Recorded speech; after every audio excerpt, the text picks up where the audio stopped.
1 Samuel 14 ayat yang pertama sampai ayat yang ke-6, demikian firman Tuhan. Pada suatu hari Yonatan bin Saul berkata kepada bujang pembawa senjatanya, "Mari kita menyeberang ke dekat pasukan pengawal orang Filistin yang di sebelah sana."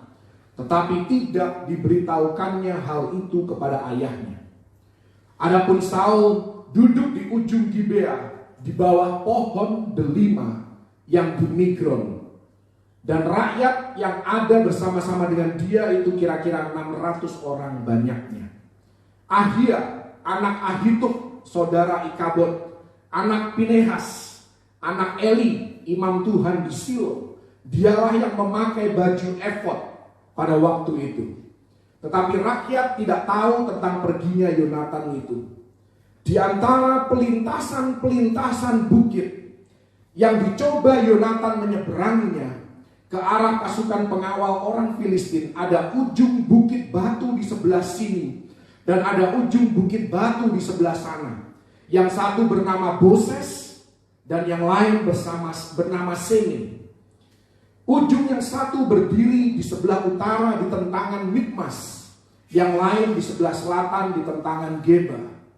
Berkatalah Yonatan kepada bujang pembawa senjatanya itu, "Mari kita menyeberangi ke dekat pasukan pengawal orang-orang yang tidak bersunat ini. Mungkin Tuhan akan bertindak untuk kita. Sebab bagi Tuhan tidak sukar untuk menolong, baik dengan banyak orang maupun dengan sedikit orang." Singkat cerita, kalau kita lompat ke ayat yang ke-13, kalau tadi Yonatan baru berniat untuk naik ke level yang lebih tinggi, untuk menyeberang ke sana, maka ayat 13, naiklah Yonatan merangkak ke atas dengan diikuti oleh pembawa senjatanya. Orang-orang itu tewas terparang oleh Yonatan, sedang pembawa senjatanya membunuh mereka dari belakangnya. Ada satu hal yang luar biasa yang kita bisa pelajari dari kisah Yonatan memerangi orang Filistin dari teks yang baru saja kita simak sama-sama. Pertanyaannya bagi Anda dan saya, apakah yang akan kita lakukan ketika kita menyadari bahwa Tuhan memanggil kita ke tempat yang lebih tinggi, ke level yang lebih tinggi, ke tingkatan yang lebih baik lagi, tetapi saat ini kita berada di antara pelintasan bukit. Artinya kita sedang berada di jalur yang sempit, karena kanan kiri kita adalah bukit batu. Itulah yang dialami oleh Yonatan ketika dia ada di pelintasan-pelintasan bukit. Ada bukit batu di sisi kirinya dan bukit batu di sisi kanannya. Dan dia seolah-olah tidak tahu apa yang harus dia lakukan. Kita pun mungkin yang mendengar firman ini sedang dalam keadaan kita tidak tahu apa yang harus kita lakukan. Dikatakan di sana di ayat yang ke-6 bahwa bagi Tuhan tidak sukar untuk menolong. Ini satu hal yang harus kita percayai di dalam segala keadaan dan situasi yang kita hadapi. Karena dalam kehidupan kita bisa saja kita diperhadapkan pada satu situasi dan kondisi yang begitu berat sampai-sampai kita berpikir bahwa Tuhan tidak bisa menolong kita. Ada masa yang sukar, tantangan yang begitu alot, satu ujian yang begitu berat di dalam kehidupan kita. Satu masa di mana kita bertanya-tanya, Tuhan, apa nggak salah aku ada dalam kondisi seperti ini? Katanya panggilanku adalah panggilan yang tinggi. Katanya Engkau mau membawa aku ke tempat yang lebih baik.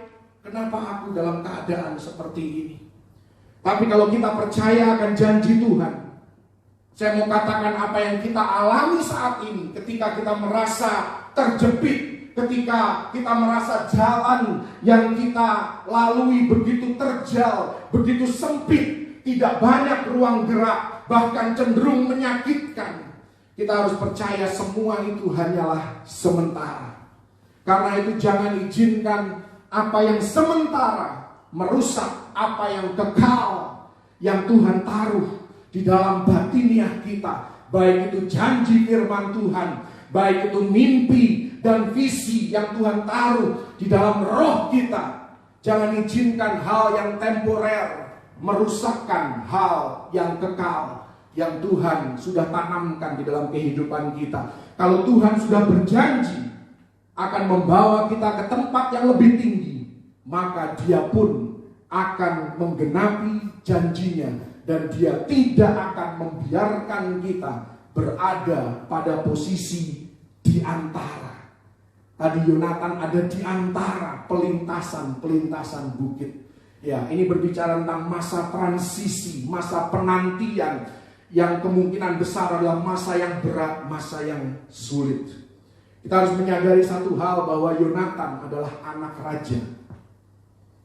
Di ayat yang ke-12 dari pasal 14 dikatakan bahwa sekalipun dia anak raja, tetapi dia diremehkan, dia disepelekan, bahkan diejek oleh orang-orang Filistin, pengawal bangsa Filistin yang tinggal di dataran yang lebih tinggi daripada lokasi dan posisi Yonatan saat itu. Anda harus percaya bahwa Anda dan saya pun adalah anak-anak raja. Haleluya. Terkadang musuh merasa lebih tinggi dari kita. Terkadang kita terlalu memuja-muja musuh kita. Bahkan ya, saya pernah mendengar satu khotbah dari A sampai Z, ya selama 45 menit khotbahnya isinya, mari kita belajar dari iblis. Saya mau katakan tidak ada yang perlu dipelajari dari iblis. Kita harus belajar dari Tuhan kita, Yesus Kristus. Jangan terlalu memuja-muja iblis. Jangan terlalu memuja-muja dan mengagung-agungkan musuh kita. Kita terkadang terlalu membesarkan masalah. Kenapa? Karena kita enggan berubah. Karena kita enggan untuk keluar dari zona nyaman. Kita sudah merasa nyaman saat ini, sehingga kita tidak mau diusik. Sehingga ada sedikit bukit batu yang mungkin tidak terlalu tinggi pun, kita sudah merasa malas. Kita sudah merasa pesimis bahwa kita sanggup untuk memanjat dan merangkak naik ke atas bukit batu itu. Ayat yang ke-13 dikatakan bahwa Yonatan mengajak pembawa senjatanya untuk naik ke level yang lebih tinggi. Pagi hari ini Tuhan mengajak Anda untuk naik ke level yang lebih tinggi. Dan saya mau katakan, kita tidak bisa naik ke tempat yang tinggi tanpa melalui tantangan yang berat. Tanpa melalui masa di mana kita bertanya kepada Tuhan, Tuhan, kenapa hal ini terjadi kepadaku? Ini terlalu berat. Aku tidak kuat lagi Tuhan. Aku tidak tahan lagi Tuhan. Apa yang sedang Kau lakukan di dalam kehidupanku? Sampai berapa lama proses ini harus aku alami? Tapi saya mau katakan, kalau hari ini Anda mengalami tantangan yang berat, itu artinya Tuhan sedang membawa Anda ke tempat yang lebih tinggi. Karena itu jangan pernah menyerah, jangan pernah berhenti, jangan pernah Anda, ya kalaupun ada hambatan, jangan pernah Anda mau tinggal di antara. Jangan tinggal di masa transisi.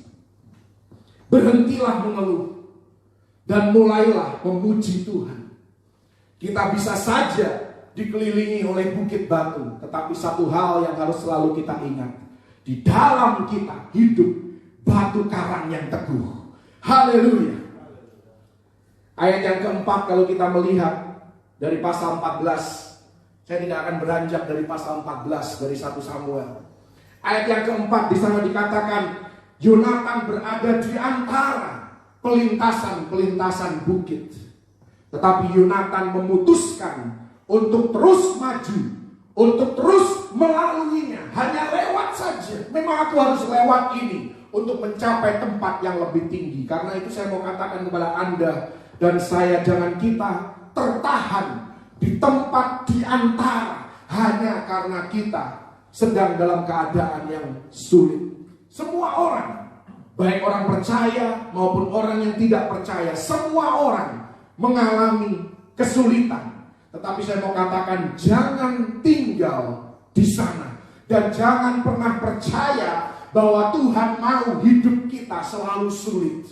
Suatu hari Tuhan akan keluarkan kita dari masa kesulitan kalau kita terus berpegang teguh kepada janji-janji Tuhan yang kekal. Haleluya. Karena itu jangan berhenti, jangan menyerah sampai kita melihat terobosan terjadi. Kalau kita merasa berat, seperti lagu tadi katakan, I run to the Father again and again and again and again. Terus datang kepada Bapa. Semua orang kepingin mujizat. Tetapi kalau kita belajar dari Alkitab, setiap mujizat di dalam Alkitab selalu diawali dengan krisis yang besar. Bahkan ukuran krisis menentukan besarnya mujizat yang akan diterima. Seringkali kita maunya mujizat tanpa krisis. Ya kan, mau enaknya aja saudara. Tetapi saya mau katakan pagi hari ini, bagi Anda para pendengar firman Tuhan, tantangan yang beratlah yang akan membawa kita kepada mujizat yang besar, kepada tempat level yang lebih tinggi lagi. Haleluya. Dan kemenangan besar selalu dimulai dengan kemenangan kecil. Karena itu jangan remehkan kemenangan-kemenangan kecil yang Tuhan berikan di dalam kehidupan Anda. Jangan kecewa, tapi bersukacitalah atas kemenangan yang kelihatannya kecil, terobosan yang kelihatannya kecil. Kita itu manusia, kepengennya yang besar-besar, ya mau untung yang besar, mau ya gereja yang besar, mau ya keuangan yang besar, bisnis yang besar, sekaligus tanpa krisis, tanpa ujian, tanpa tantangan. Tapi saya mau katakan, kalau Tuhan buka jalan, sekalipun jalan itu kecil, hargailah kemenangan kecil dalam perjalanan hidup kita. Karena setiap kemajuan, setiap terobosan yang kecil, kalau kita memuliakan Tuhan, maka kita akan melihat lebih lagi. Tuhan akan membukakan kesempatan demi kesempatan, pintu demi pintu, jalan demi jalan Tuhan bukakan bagi kita. Karena itu jangan menunggu sampai hidup kita lepas dari masalah baru kita mau memuji Tuhan. Tetapi mulai dari saat ini juga, dalam keadaan apapun juga, mulailah kita menyembah dan memuji Dia. Jangan hanya mau keuntungan, manfaat yang besar, hal yang besar. Tetapi saya mau katakan, kerjakan apa yang kita bisa kerjakan saat ini. Saya melihat istri saya, ya dia terkenal sekarang sebagai penjual bakmi. Ya, untungnya nggak besar, tetapi dia setia mengerjakannya.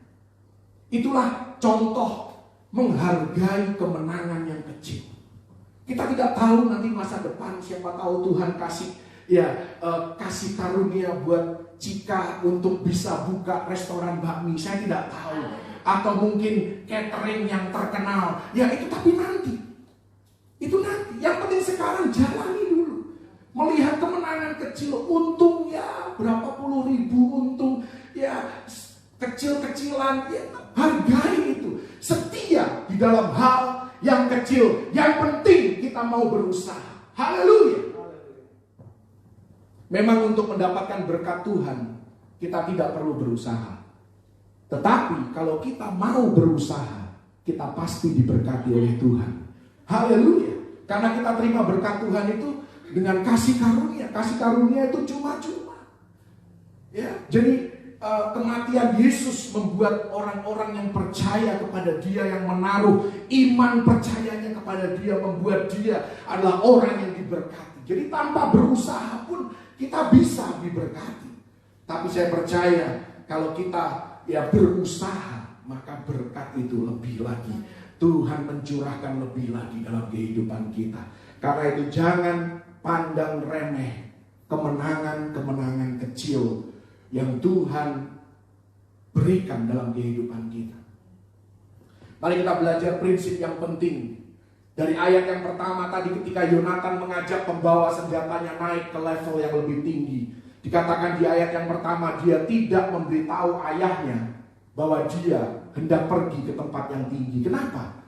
dia nggak mau kasih tahu ayahnya. Yonatan ini orang yang sangat peka, orang yang sangat sensitif.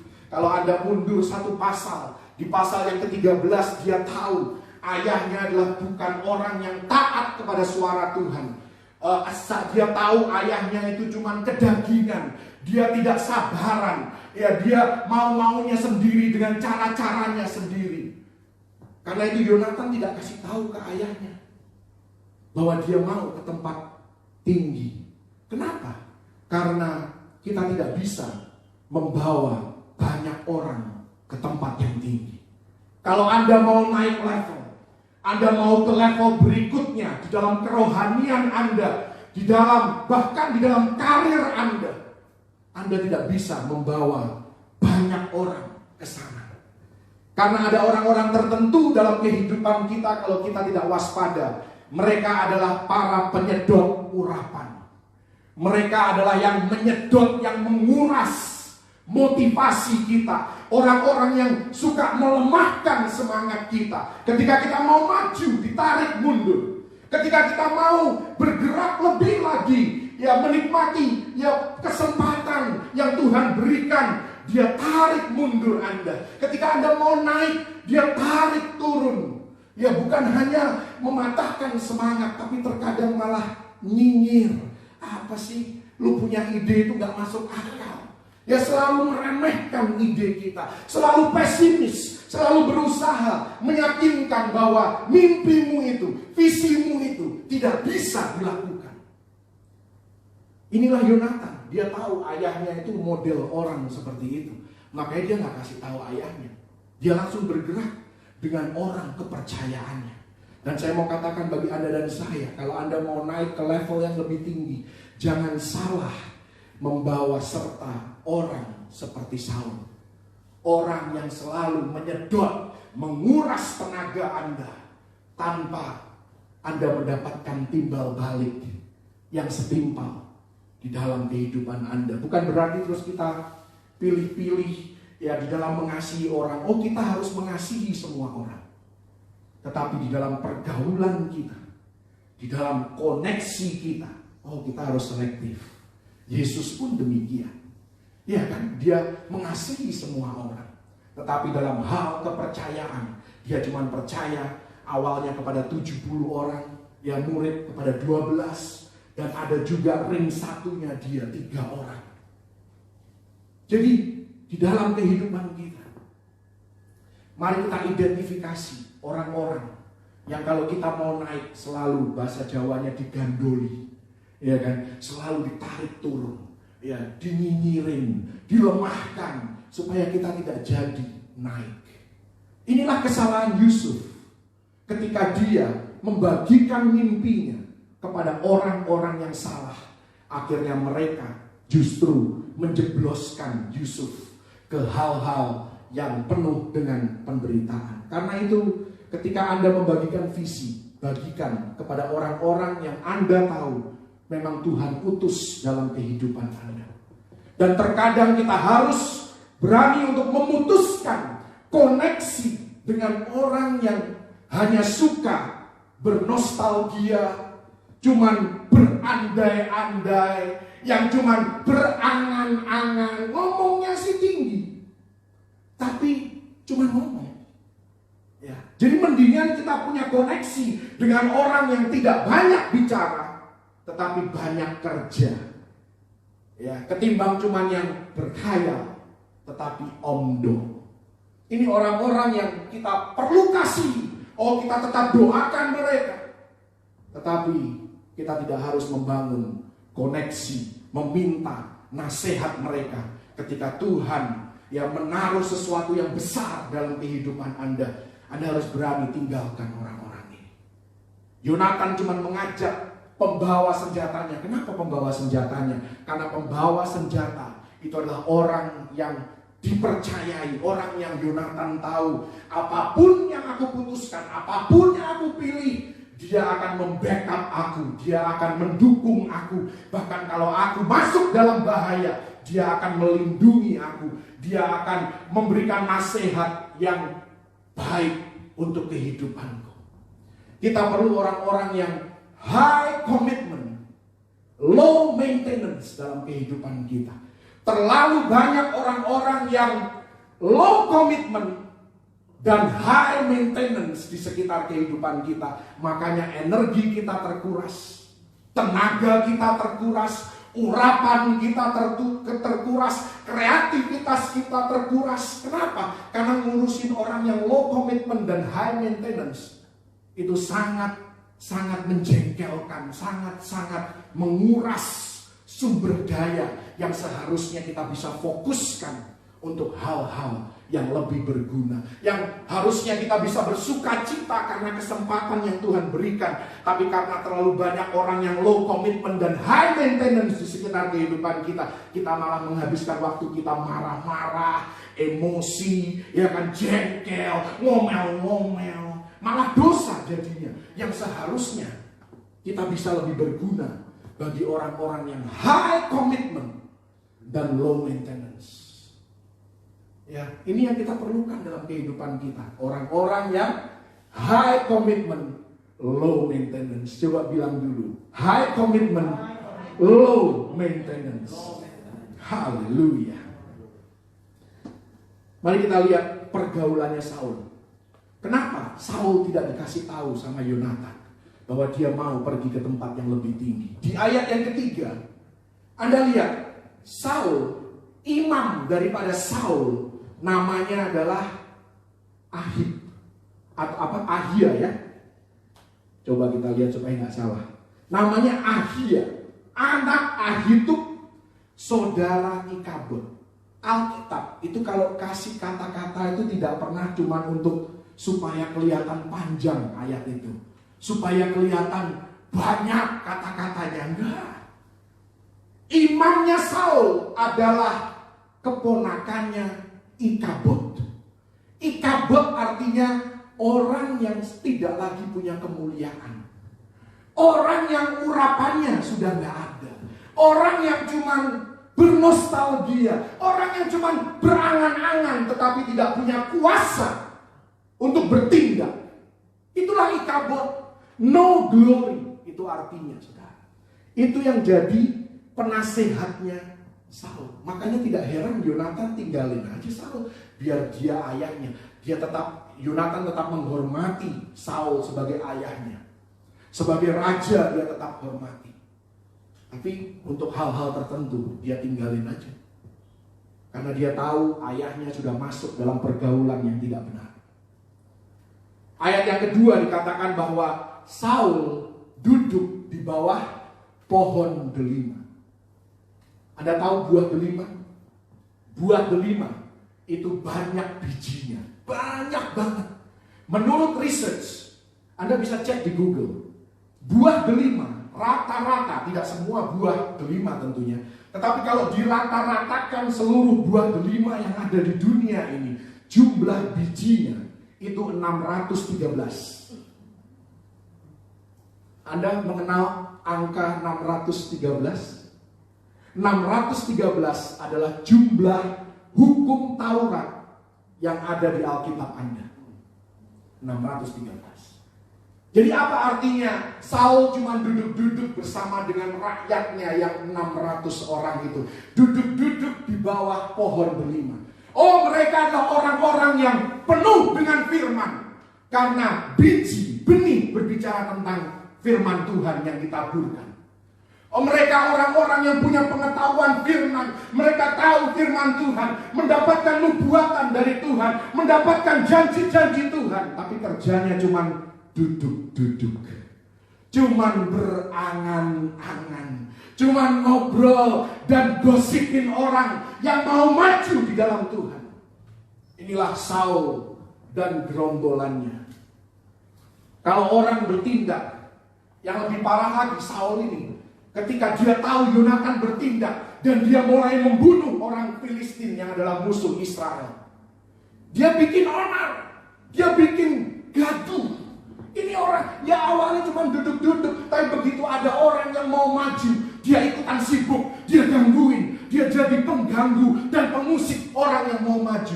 Akhirnya kalau Anda baca keseluruhan pasal 14, mereka yang seharusnya membinasakan banyak orang orang Filistin. Hari itu hasil peperangan mereka tidak sesuai dengan harapan. Kenapa?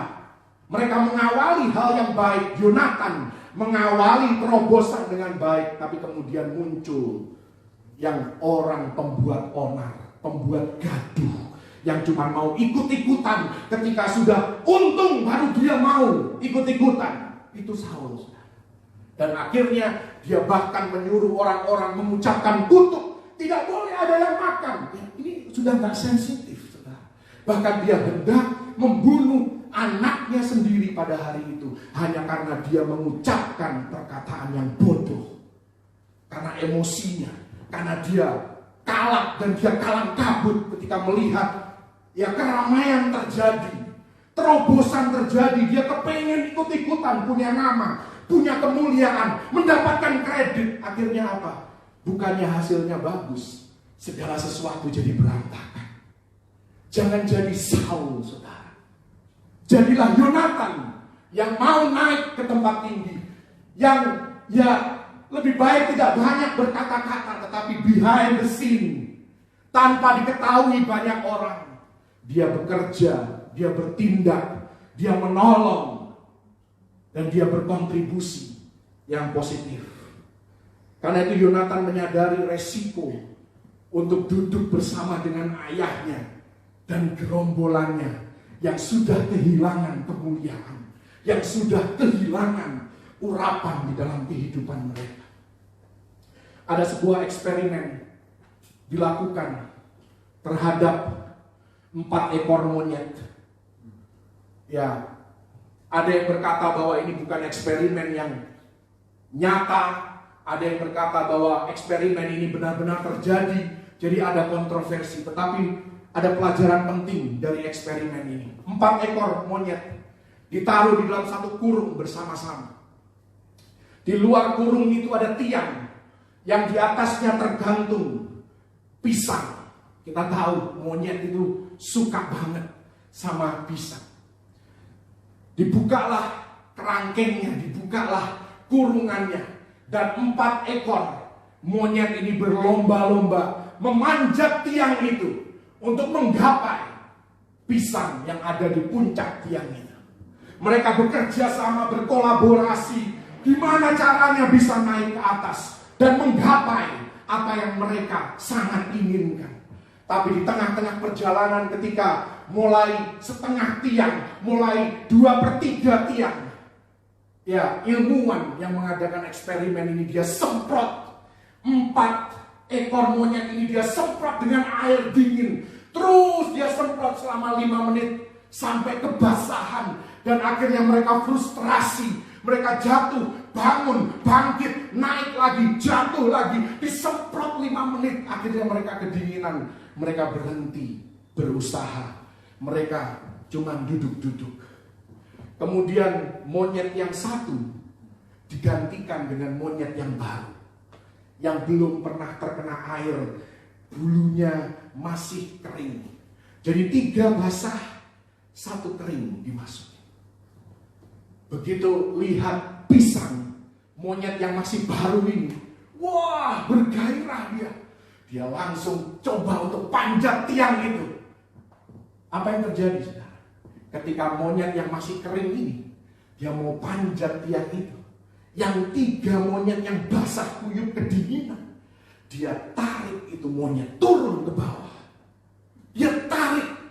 Ya, yang kering ini naik lagi, dia tarik lagi turun, naik lagi, tarik lagi turun. Sampai akhirnya apa? Monyet yang kering ini pun menyerah, berhenti berusaha. Berhenti berusaha. Yang luar biasa, 1 monyet yang basah digantikan lagi dengan monyet yang baru, yang masih kering. Ya, jadi ada 2 monyet basah dan 2 monyet kering. Monyet yang baru dimasukin, lihat ada pisang di atas tiang, dia berusaha sekuat tenaga untuk menggapai pisang itu. Apa yang terjadi, saudara? Anda bisa tebak yang terjadi? Ketika monyet yang badannya masih kering ini mulai naik panjat, monyet yang badannya tidak kena semprot air, dia tarik temennya turun. Bukan yang basah loh. Kalau yang basah kita tahu. Tapi yang kering dia tarik ini monyet turun. Engkau gak bisa. Engkau gak mungkin mencapai setinggi itu. Itu cuma tipuan. Nanti di tengah jalan kamu akan ketemu tembok. Kamu akan ketemu air yang membuat engkau menggigil. Dan engkau tidak kuat lagi. Engkau akan menemui tantangan yang tidak mungkin engkau kalahkan. Inilah, mungkin ini hanya sebuah ilustrasi. Tapi poinnya sangat penting. Hanya karena orang lain gagal, bukan berarti kita akan gagal. Hanya karena hal itu tidak berhasil bagi orang lain, jangan jadikan pengalaman hidup orang lain sebagai barometer di dalam kehidupan kita. Karena roh yang di dalam kita jauh lebih besar dari segala hal yang ada di dunia ini. Dan Tuhan sanggup, tidak terlalu sukar bagi Dia untuk menolong kita. Orang lain bisa gagal, mungkin karena memang bukan panggilan dia, mungkin memang bukan pilihan Tuhan bagi dia. Tapi mungkin bagi Anda dan saya memang ini urapanku, memang ini panggilanku, memang ini pilihan Tuhan bagi hidupku. Maka kalaupun gagal bagi dia, belum tentu gagal bagi Anda. Haleluya. Kita harus terus percaya pada janji Tuhan yang Tuhan taruh. Karena itu janji Tuhan itu sifatnya personal. Kita nggak bisa membanding-bandingkan diri dengan orang lain. Selalu merasa orang lain lebih baik, mimpinya orang lain lebih besar. Kenapa dia lebih kaya? Kenapa dia lebih dipakai Tuhan? Kita tidak perlu membanding-bandingkan diri dengan orang lain. Karena Tuhan punya panggilan dan Tuhan punya pilihan tersendiri di dalam kehidupan kita. Itulah yang harus kita hidupi. Kalau Tuhan katakan kita bisa, maka kita harus terus panjat tiang itu. Tidak peduli seberapa sering kita jatuh, seberapa sering kita terpleset. Terus panjat tiang itu sampai engkau mendapatkan reward, mendapatkan upah yang terbaik dari Tuhan. Saya mau katakan bahwa Yesus pun ketika dia memikul salibnya, Via Dolorosa, dia tersungkur karena beratnya salib, karena beratnya penderitaan yang harus dia tanggung. Artinya apa, saudara? Yesus dari kejatuhannya Via Dolorosa menunjukkan kepada Anda dan saya bahwa kita tidak harus selalu kuat. Kita tidak harus selalu kelihatan tegar dan kuat dan rasanya gak pernah capek, gak pernah lemah. No, kita bukan Superman, Tuhan tahu itu. Setiap kali kita jatuh, kita bangkit kembali. Dan kalau kita lakukan itu terus menerus. Karena kalau Anda membaca di Amsal, orang benar itu salah satu ciri khasnya. Orang benar itu bukan tidak pernah jatuh, tetapi orang benar jatuh 7 kali, tetapi dia bangkit lagi. Itulah orang benar. Kita seringkali salah persepsi. Kita pikir orang benar itu selalu benar di dalam segala keputusannya. No, dia selalu kuat di setiap waktu. No, Yesus enggak benar? Ya kan? Yesus itu sangat benar. Dialah kebenaran kita. Tapi dia jatuh, tersungkur karena beratnya salib. Mungkin dalam kita memikul salib dalam hidup ini, kita terjatuh. Tapi yang Tuhan mau adalah ketika kita jatuh, mari kita bangkit kembali. Kalau kita terus bangkit kembali, maka Tuhan akan membukakan pintu yang baru, kesempatan yang baru. Bahkan Tuhan akan mengutus orang untuk menolong kita. Yesus pun ditolong oleh Simon dari Kirene untuk memikul salibnya sampai ke Golgota. Tuhan pun sanggup untuk menyediakan seseorang untuk menolong di dalam kehidupan kita. Kalau kita tidak menyerah, kalau kita terus bangkit dari keterpurukan, bangkit dari kejatuhan kita. Dan itulah tugas gereja. Tugas orang percaya, Anda dan saya, adalah membangkitkan mereka yang terpuruk. Bukan sudah terpuruk malah kita injak. Tapi harus dibangkitkan orang-orang yang terpuruk. Katakan kepada mereka, engkau tidak akan mati di tengah masa yang sukar. Haleluya. Haleluya. Anda tahu seorang yang bernama Justin Bieber. Anak-anak muda pasti tahu Justin Bieber. Justin Bieber dalam usianya yang masih remaja menjadi terkenal, menjadi populer sebagai penyanyi yang luar biasa. Diberikan talenta oleh Tuhan. Tapi karena tekanan sosial, karena persaingan di dunia musik yang tentunya tidak mudah untuk digeluti, akhirnya Justin Bieber karena usianya belum matang, mungkin dia jatuh dalam kehidupan dunia yang gelap.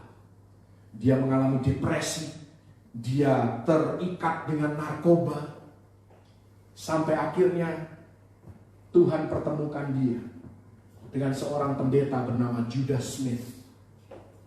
Ada satu lagi si pendeta yang ditemukan dengan Justin Bieber, tapi saya nggak mau ngomong nama pendeta ini karena pendeta ini sudah jatuh dalam persinahan. Ya, jadi saya cuma sebutin satu pendeta saja yang masih melayani sampai hari ini, namanya Judas Smith. Karena bertemu dengan, dalam tanda kutip, orang yang benar, orang yang Tuhan utus dalam kehidupannya, Justin Bieber bangkit kembali. Bahkan dia sekarang mulai terkenal lagi dengan citra yang jauh berbeda. Dengan awal mula dia menjadi terkenal. Dia menyanyikan lagu-lagu gereja, dia pelayanan di KKR di mana Judas Smith berkhotbah. Demikianlah Tuhan sanggup memulihkan kehidupan kita. Tuhan sanggup mempertemukan kita dengan support system yang benar. Tetapi kita juga harus minta sama Tuhan, Tuhan berikan aku hati yang benar, hati yang mau melakukan hal-hal yang benar, hati yang mau bergaul dengan orang-orang yang Kau utus di dalam kehidupanku. Berikan kepadaku support system, orang-orang yang mendukung aku untuk naik, bukan untuk menarik aku turun atau melemahkan semangatku. Berikan aku orang-orang yang mendukung, mendoakan, menubuatkan, ya, yang selalu memperkatakan janji-janji Tuhan di dalam kehidupanku. Itu yang harus menjadi doa kita. Dan perhatikan apa yang Yonatan lakukan selain dia menjaga pergaulannya. Kalau tadi Anda melihat di ayat yang keempat dan ayat yang kelima, ketika Yonatan ada di antara bukit batu yang tinggi yang tidak mungkin dia bisa gapai dengan kekuatannya sendiri, Yonatan tidak nengok ke kiri atau ke kanan. Perhatikan, Yonatan selalu menatap ke atas. Dia selalu memandang ke atas. Dalam segala keadaan Anda, seberat apapun, jangan tengok kanan kiri. Pandanglah ke atas. Karena pertolongan kita datangnya dari tempat yang maha tinggi. Haleluya. Beberapa dari kita mungkin berada di antara yang sudah lalu dan yang belum ada. Kita ada di masa transisi. Mungkin kita kehilangan pekerjaan. Kita berada di antara terobosan masa lalu dengan terobosan yang kita belum lihat. Kita diberitahu di gereja bahwa kalau Tuhan menutup satu pintu, Dia akan membukakan pintu yang lain. Tapi sampai hari ini kita belum melihat pintu yang lain itu terbuka. Artinya kita ada di antara pelintasan bukit batu. Dan dua bukit batu ini punya nama. Kalau sudah dikasih nama, itu pasti ada maksudnya. Yang pertama namanya Boses. Boses artinya bercahaya, bersinar terang. Sene artinya berduri. Ya, di satu sisi bersinar terang, bercahaya. Di sisi lain berduri, tajam, menyakitkan. Ini adalah gambaran kehidupan Yesus. Saat Yesus lahir, ada bintang timur yang bercahaya terang. Ketika Yesus hendak disalibkan, di atas kepalanya ada mahkota yang berduri. Ketika hidup kita berubah dari bercahaya, penuh kemuliaan, bahagia, kaya raya, tiba-tiba menjadi berduri, menyakitkan, pahit, penuh kerugian, gelap, galau, bingung, apapun hal negatif yang kita alami. Saya mau katakan kepada Anda, ingatlah Yesus pernah berada di mana Anda berada. Dia lahir bercahaya, mati berduri. Tetapi pada hari yang ketiga, dia bangkit kembali untuk menyatakan bahwa dia hidup. Dan karena dia hidup, maka Anda dan saya yang ada di antara bukit bercahaya dan bukit berduri, kita pun sanggup dan mampu untuk keluar dari tantangan hidup yang menghimpit kehidupan kita saat ini juga. Apa yang Yonatan lakukan untuk dia bisa memanjat, untuk dia bisa naik ke level yang lebih tinggi? Ayat 13 dikatakan dia merangkak. Merangkak itu artinya dia pakai tangannya dan dia pakai kakinya.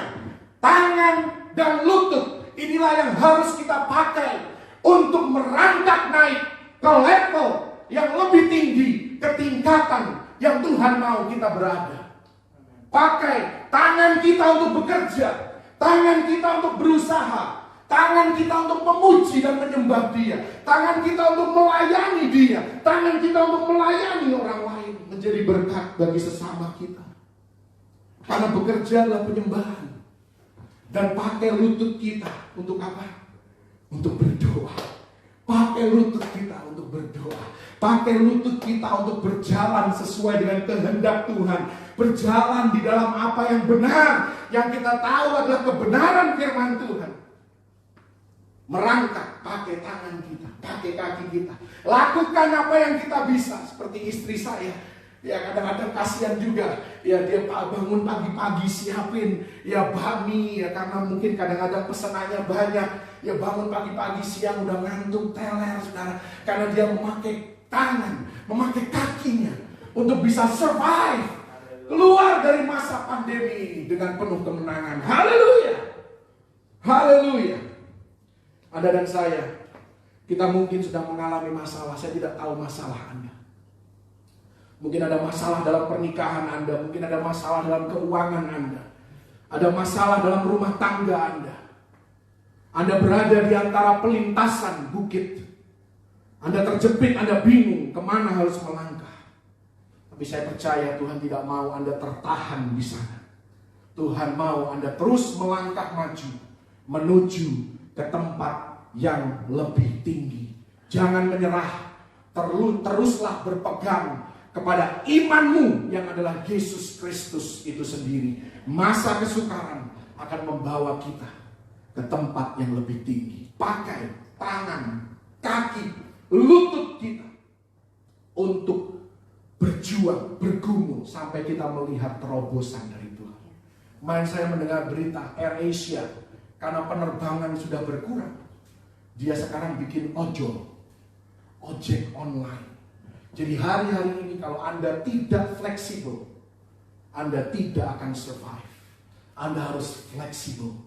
Anda harus pakai segala sumber daya yang ada dalam diri Anda, di sekitar kehidupan Anda. Maksimalkan itu. Dan jangan pernah remehkan kemenangan kecil yang Tuhan berikan di sepanjang kehidupan.